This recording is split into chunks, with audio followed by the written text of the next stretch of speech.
All right, this is Genesis, the foundation book of the Bible, lesson number 3. Lesson number 3. So far in our study of Genesis, I want to do a little review. Some of you may not have been here, so we'll do a little review of what we've talked about so far, very briefly. First of all, we said that the book of Genesis is inspired by God. It's not a fable, it's not magic or anything like that. It is an inspired book of the Bible. We talked about the nature of the book, what's it about? And we said that it's about origins. If somebody ever asked you, what is the book of Genesis about? Boy, you're thinking, wow, Abraham and the creation and so on and so forth. Really, it's about origins. It tells us where things originated, society. Where did society originate? Where did the world come from? Where did sin come from? And so on and so forth. We said that the author was Moses, and he used oral records, written transcripts, written records from the patriarchs, guided by the Holy Spirit, and he put together the book of Genesis. That is the mainstream thinking about the book of Genesis, that Moses is the one to put it together. And we said there are different ways to divide the book if you want to study it. You can divide it up into chapters. There are 50 chapters in all. Of course, those chapters were added by individuals later on to make the book a little easier to study. So if you want to divide it into chapters, well, the chapters 1 to 11 is the history of the world, beginning with creation, and then chapters 12 to 50 is the history of one particular nation, which is the Jewish nation. So you've got a macro view, chapter 1 to 11, then you've got a close-up or a micro view, chapters 12 to 50. Now there's another way, a more natural way to divide the Genesis, and that's by generations, 10 generations.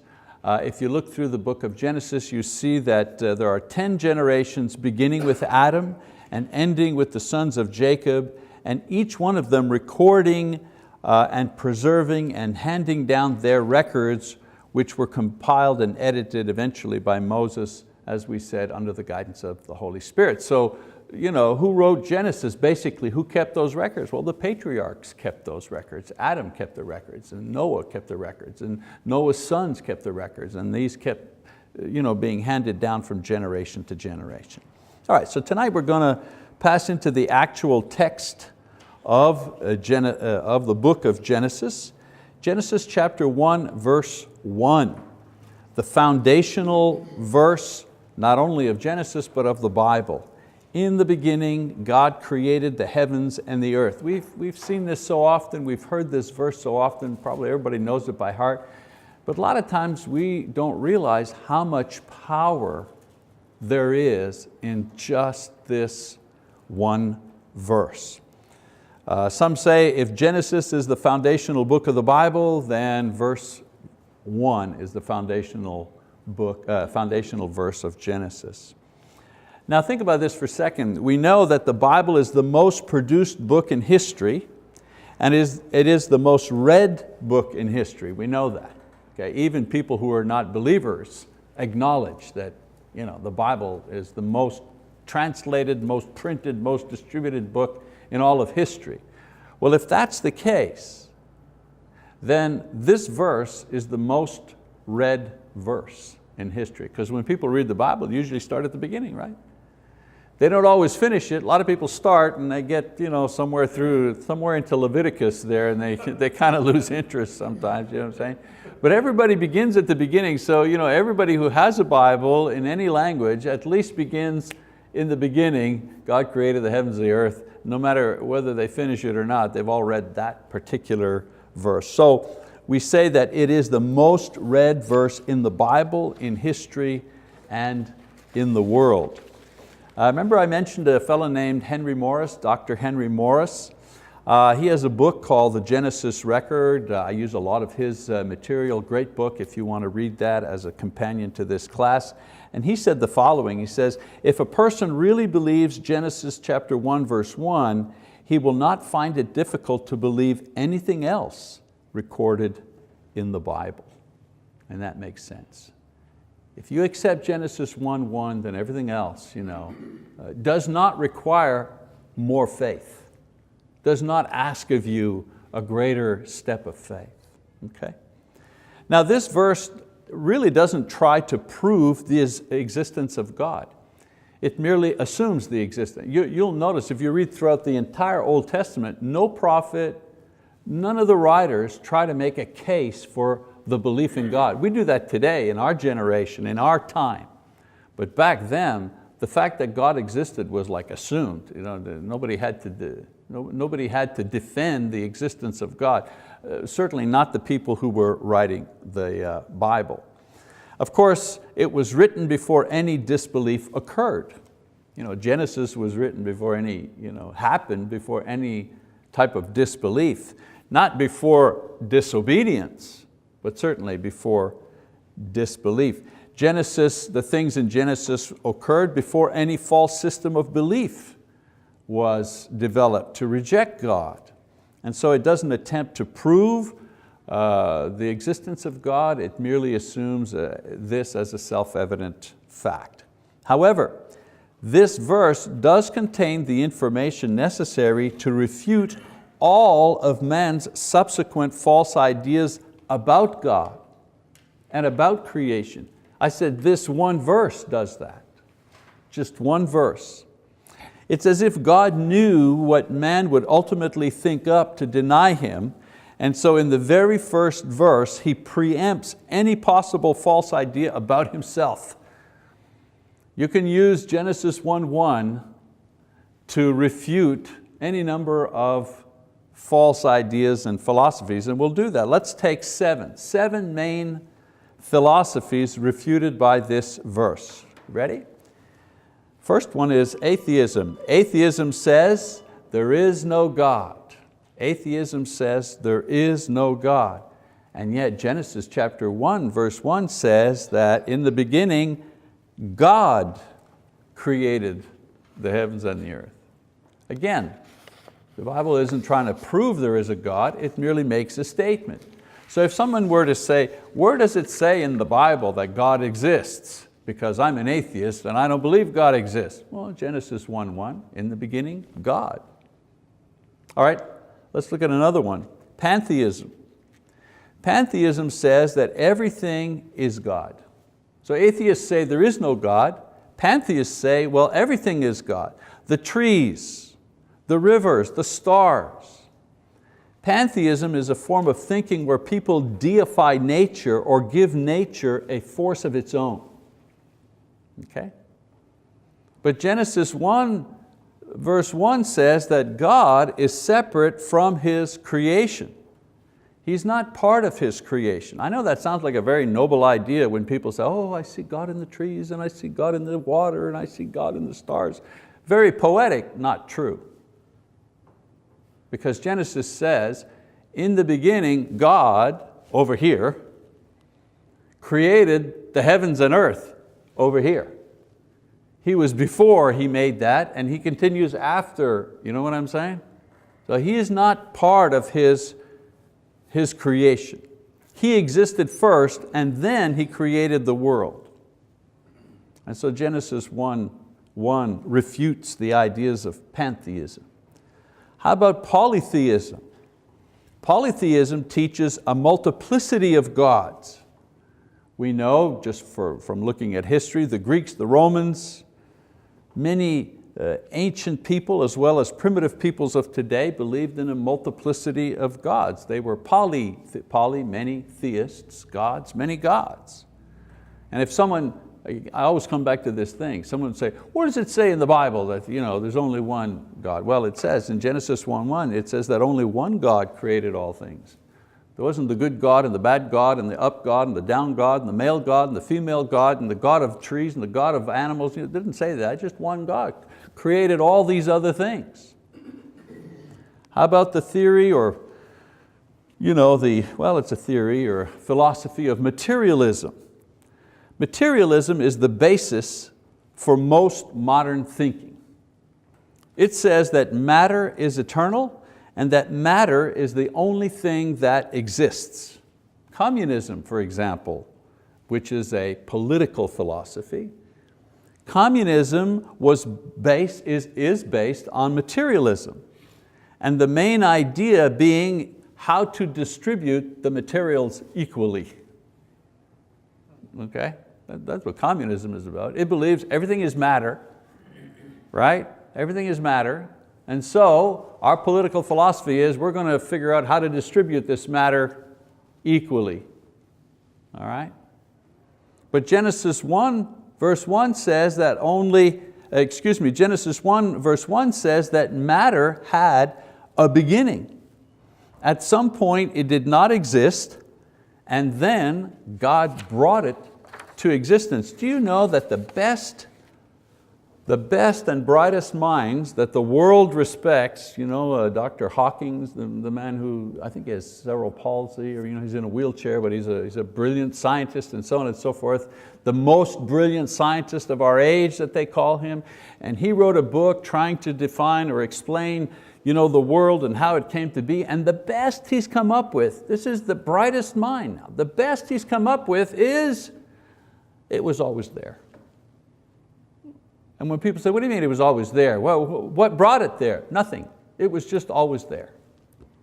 It just was always there. So the idea is, let's not question that too much. Just accept that, just accept that logic, swallow that logic, and then we'll build on that.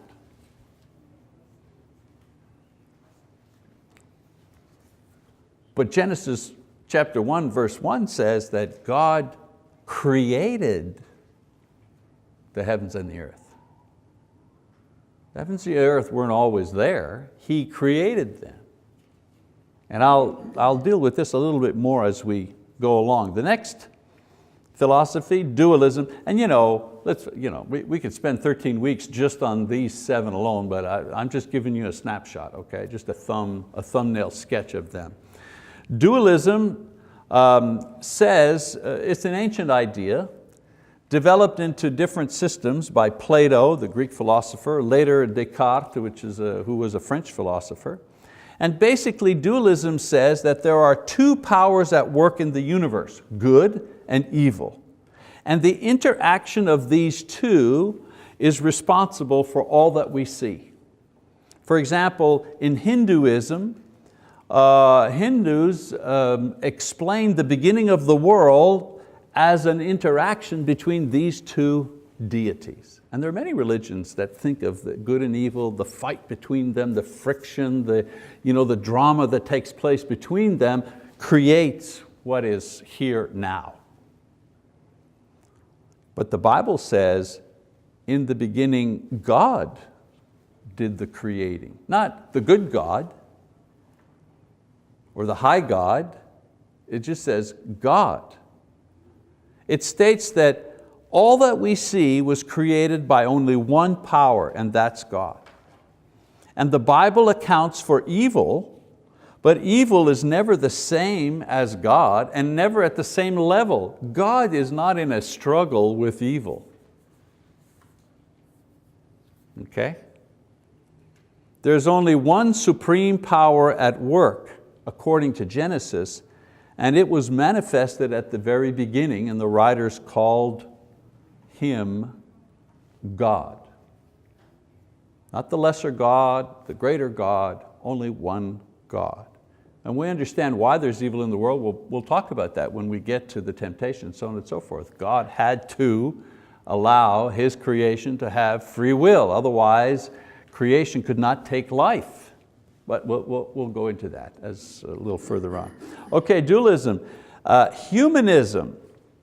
Humanism is a philosophy that teaches that man is the ultimate reality. There is nothing higher or nobler than mankind.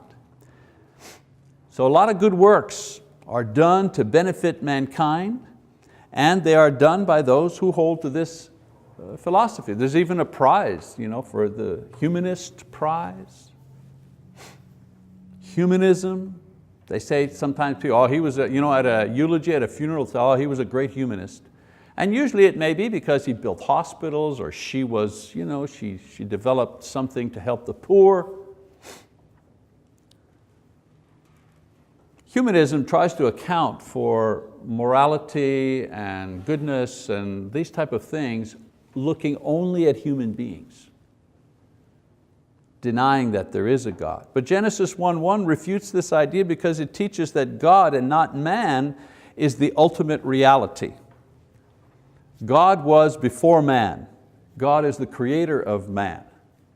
So man is at the highest point of creation, but is not the highest point of existence. There's a difference. God is at the highest point of existence. Man is at the highest point of God's creation. And then there's, of course, evolution. Our most prevalent idea today says that time and chance working on eternal matter is responsible for the universe. Basically, if you want to take evolution and just shrink it right down to the least amount of words. Time and chance working over billions of years on matter that was always there has produced what we have today. I mean, we could also spend a lot of time just debating that issue. But just looking at Genesis 1:1, what does Genesis 1:1 says? It says that in the beginning, that's a specific time, God, not chance, created the heavens and the earth. It didn't evolve. He created it. Not the same thing. Not the same thing at all. So there are other theories that we could talk about. Again, I haven't even moved to Genesis 1 verse 2. I'm still in Genesis 1. I guarantee you we'll go faster than this as we go along because we'll be here 4 or 5 years if we don't. But let me show you some other theories that I've just squeezed together here. Naturalism. Naturalism says that everything is matter. Everything is matter. But Genesis doesn't say that, right? Not everything is matter. God isn't matter. Deism. Deism is a theological idea that says that there is a God and God kind of sparked everything, the Big Bang, poof. And then God lives over here in another dimension and has absolutely nothing to do with His creation. It just goes by itself. That's deism. In other words, a deist believes that there is a God, but doesn't believe that God is involved with His creation. We are not deists. We are theists, T-H-E-I-S-T. We're theists. Why? Because we believe that there is a God, and according to Genesis 1:1, God is involved with us. He created the heavens and earth, and if you keep on going, verse 2, 3, all the way through Genesis, you find out that God is actually very involved in the life of His creation. Agnosticism says we can't know. There's just not enough information. We just can't know. But Genesis 1:1 tells us, no, you can know. God in the beginning created the heavens and earth. There's something you know. Somebody asked you the question, where did all this come from? Well, God created it. When did He create it? At the beginning. Who created it? God created it. What did He create? The heavens and the earth. That's just verse 1. Monism. Monism is kind of hard to explain. It's Genesis without God. Okay. It's Genesis without God, meaning monists, they are looking for a theory, an all-inclusive theory that'll explain everything. Okay? But that doesn't include God. That's what a monist is. All right, so one theory that explains how everything got here, but not with the component of deity. But Genesis 1:1 doesn't say, at some point in the past, everything happened to appear. That's not what Genesis said. It says God did this. There is a God involved in a universal, all-encompassing theory. That's what Genesis is. It's a universal, all-encompassing theory that explains how we got here, why we are the way we are, where we're going, what will happen at the end of the world, what will happen after the world, and so on and so forth. Determinism. Determinism, another word, is fate. And what does fatalists believe? They believe in circular history, meaning everything just goes round and round. History just keeps going round and round and round. That's why it's fate. You can't stop it. What'll happen will happen, and it just keeps going round and round. Hindus, they believe in this. You keep going until you reach a certain stage. You keep going round and round and round. It's fate. Science fiction writers, wormholes, things like that. Traveling back. Anybody who writes a movie about traveling back in time, that idea is based on determinism. Going back in time means here's the wheel, it's going round and round, right? So you're over here, so what you're doing is you're taking a shortcut and you're going backwards to a certain time. Why? Why can you go there? Well, because it just keeps going round and round. So you're on the same circuit, okay? But Genesis says, in the beginning. So it isn't round and round. There was nothing, then there's a beginning. And if we keep reading through the Bible, we find out that, well, there is also an end. So history is not circular, it's linear. Okay? Pragmatism, a more modern, William Paley, I think, was the philosopher for pragmatism. Pragmatism says, whatever works is right. Basically, whatever works is right. Whatever works is right has been translated into, I'm okay, you're okay. If that works for you, then that's what's good, that's what's moral. It doesn't work for me. So if you're gay and that works for you, then that's the good thing. Why? Why is it a good thing? Because it works for you. You believe in God? Hey, good for you, that works for you. Doesn't mean that there is a God, it just means that it works for you. That's pragmatism. But Genesis teaches us, no, what is right is what God says is right. He's the one that determines what's right. And then another one, nihilism, Nietzsche, might makes right. Only the strong survive. Supermen, long before there was Superman, there was supermen. Supermen were the ones who were breeded to be the intelligent, the ones who had knowledge, the ones who had power, and those people in society ought to make the rules. Might makes right. And so the Nazis took this idea and they twisted it and said, okay, we have the might, we make the right. Invading another country, so what? As long as it serves the fatherland, it's the right thing to do. And that's how they convinced themselves that the atrocities they were doing were okay, because they were superior. And so, if they decided that's what they were going to do, then that's what made it right. Okay, so just a little review of one verse and the power that it has. Excuse me. All right, so let's take a look at the words in Genesis chapter 1, verse 1, just to go over them. I'm going to save the first couple of words in the beginning for a little later on, but I want to talk about some of the words and what they mean. And I'm going to skip the phrase in the beginning and discuss that just in a minute from now. First I want to talk about in the beginning God, that word, in the Hebrew, Elohim. Hebrew term Elohim stresses the majesty and the omnipotence of God. Interesting also is that it is a plural noun, it's God's, but used in a singular fashion in this verse. Okay? Now this immediately suggests the dynamic nature of God, who is at the same time one, yet He is more than one. So don't ask me to explain, to break down the idea of the Trinity. The word Trinity doesn't appear in the Bible, but the idea of it is there. And it begins in Genesis. Right in the beginning we get this concept of a dynamic God, Godhead, if you wish. Then there's the word created. It refers to the unique work of God, and it's never used, in the Bible, it's never used in reference to human beings. The word actually means to call into existence from nothing. So when the Bible talks about man, humans, It says man forms or man fashions, but only God creates. Okay?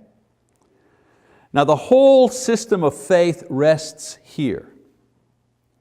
Either random particles which always existed, generated by themselves a more complex and orderly universe, and then graduated to intelligent beings capable of applying and developing intelligence. In other words, the same matter that made a rock made you. You either buy that theory or God created it.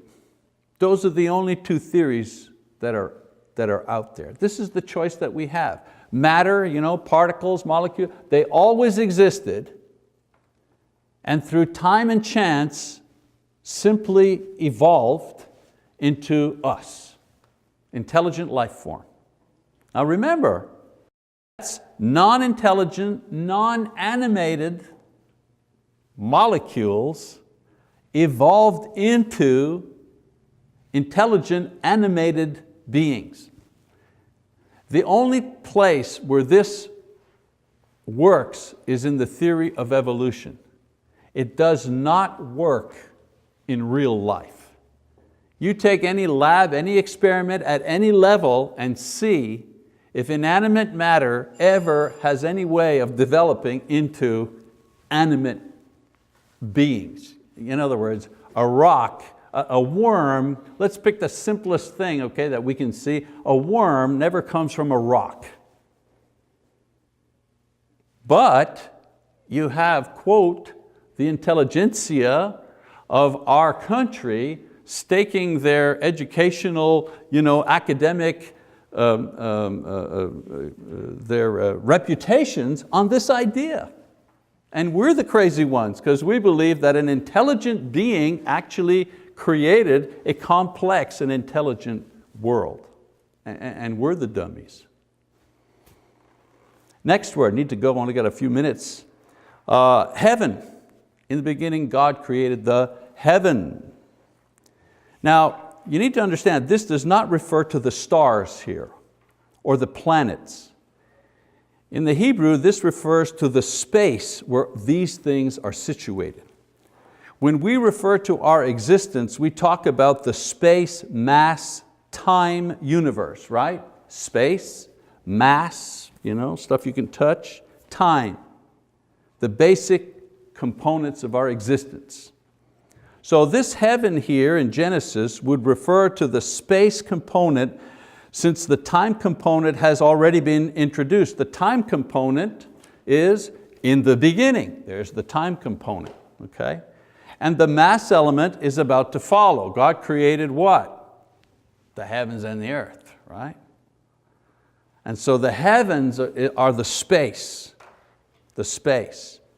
Now, no word is used in the Bible to express the idea of space, so the term heaven is used as the idea of space expands. And in the Bible, you have to kind of look in context if they're talking about the stars or if they're talking about the space. They use the same word, okay? So in the beginning, God created the heavens, the space, and the earth. Again, there is no word in the Bible to refer to as matter.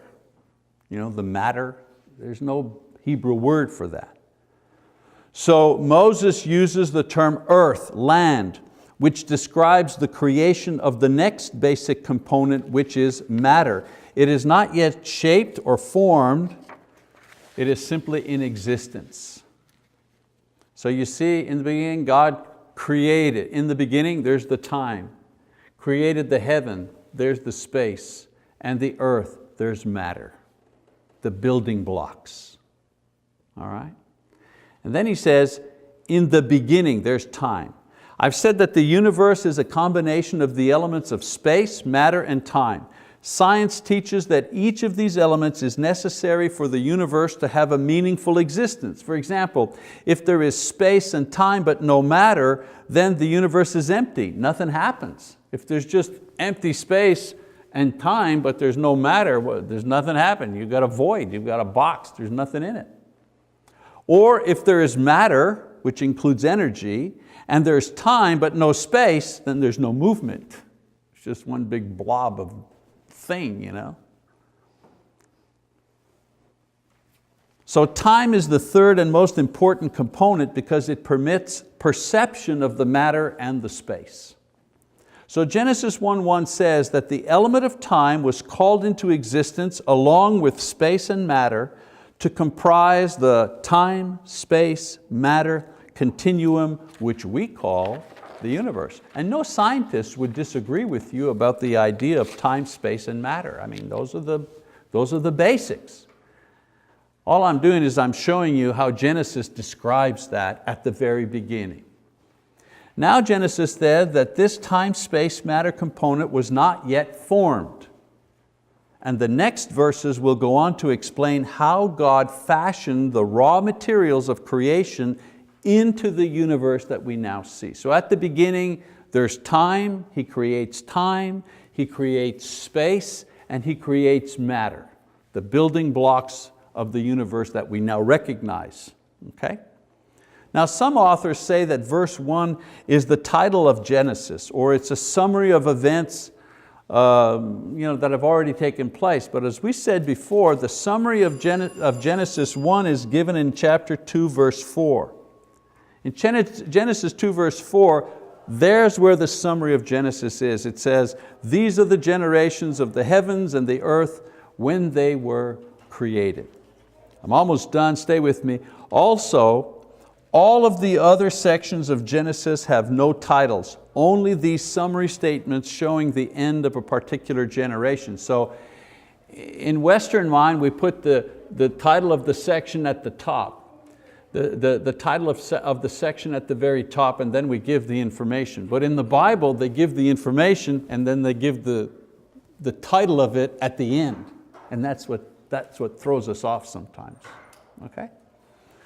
All right, so the first act of the first day of creation was the bringing forth of the building blocks of the universe, the time, space, matter element. So if you were translating Genesis chapter 1, verse 1 into modern scientific English, you could say the following: the transcendent, omnipotent Godhead called into existence the space, mass, time universe.